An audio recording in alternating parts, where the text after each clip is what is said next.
ici, vous avez figuré sur cette petite pièce qui montre les vertèbres. Là, c'est un tout petit bout. Les disques qui sont entre les vertèbres. Alors, dans la pathologie discale, c'est-à-dire que ce soit les lumbagos sans hernie ou les lumbagos avec hernie, les hernies discales, c'est un aplatissement de cette partie des disques.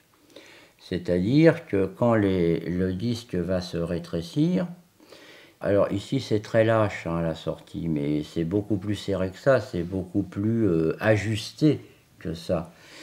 Quand les vertèbres se rapprochent, on comprend en regardant ça que, notamment ici, on comprend que ça va venir comprimer les sorties de chaque côté. C'est ça qui fait mal.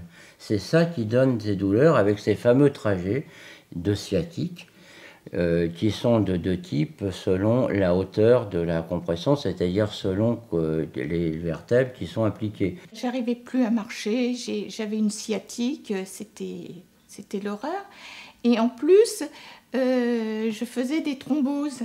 J'ai fait des thromboses jugulaires, ce qui se voit exceptionnellement. Mon activité médicale actuelle est assez variée, puisque moi je suis de formation phlébologue, je travaille donc sur les vaisseaux et homéopathe. Et je m'intéresse aussi depuis 10 ans à une autre technique qui est celle de l'injection d'eau de mer, qu'on appelle le quinton, pour les problèmes de dos essentiellement.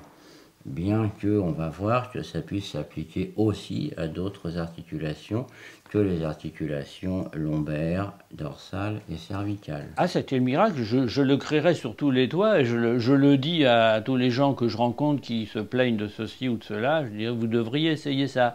Bon, évidemment, les gens vous regardent un petit peu avec des yeux quand même et une attitude circonspecte lorsqu'on leur dit qu'il s'agit d'eau de mer stérilisée, ceci, cela.